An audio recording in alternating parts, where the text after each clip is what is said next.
Hello everybody, welcome back. One of my favorite activities in X4 Foundations is upgrading my ship. Finding the right equipment, the right tool for the right job to equip it with, making it more effective and fun to fly.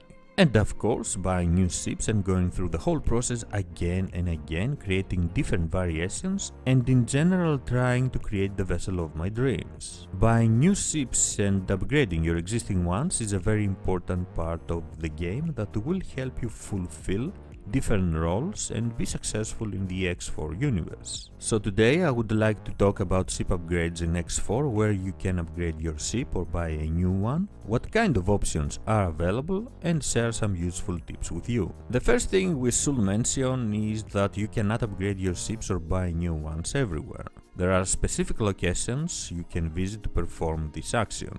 You can buy new ships in stations labeled as shipyards and wharfs, and you can upgrade your existing equipment there as well. It is also possible to buy new equipment at an equipment dock like the starting station in the first campaign. You cannot buy ships from an equipment dock though. Wharfs offer a variety of small and medium ships, while shipyards offer large and extra large vessels. It is relatively easy to find these stations once you start exploring a bit more and leave your starting system. Every faction has its own with different models to offer. The upgrading method is straightforward and easy to complete. To upgrade your ship or buy a new one, you choose the appropriate option from your docking interaction screen. Once you get the UI, the game shows you exactly what you can upgrade and what your options are. You can click on the highlighted modules and replace them, or go through the list one by one.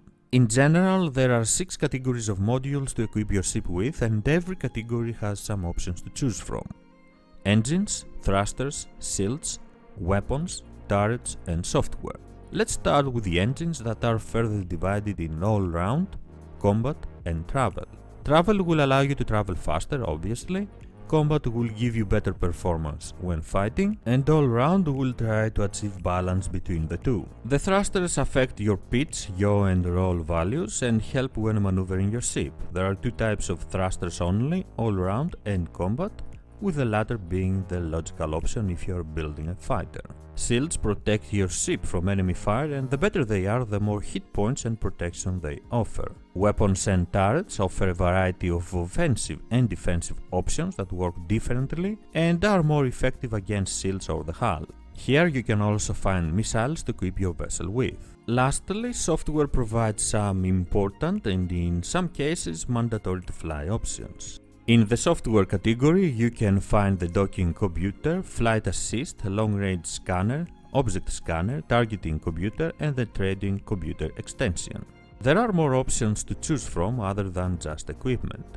From this screen, you can also buy consumables like satellites, resource probes, and navigation beacons, but also hire service crew or marines for your new ships. The process to buy a ship is very similar as well. You choose first the size of the new ship, and then you can browse the different models. There are dedicated fighters, miners, and traders to choose from depending on the role you wish to fulfill.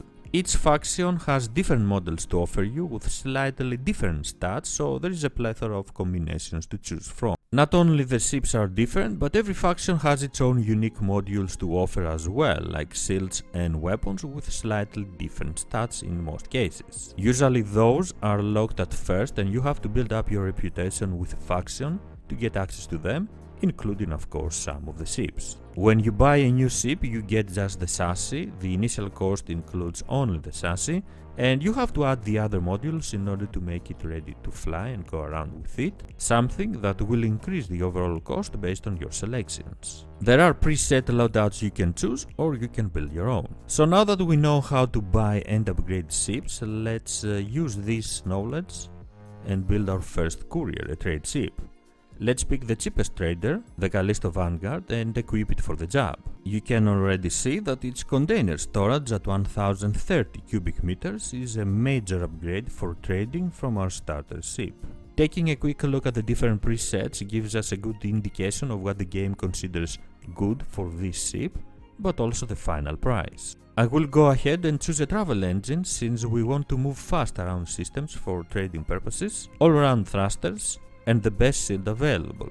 We don't really need strong weapons since we are not planning to hunt down criminals. The most important software is, in my opinion, the docking computer for this and every other ship, since it turns docking into an automated procedure and lets you enjoy the game more. Pick all the mandatory software and we're almost ready to go. Satellites, navigation beacons and resource probes are always good to have with, so let's buy some. Finally, hire a pilot and order our new ship. The cost is around 408,000 credits and we now have a true trading ship to make some money with. When you build and buy a new ship or just upgrading your existing ones, you will have to wait for a minute or two until the process is complete. So this is how you upgrade your ship or buy a new one in X4 Foundations. A very easy but important process that lets you create your own combinations of ships and modules to achieve your goals and become as effective as possible. Thank you very much for joining me. If you enjoyed the video, please don't forget to leave a like and subscribe for more. I am SquidofLove and I will see you next time. Bye bye.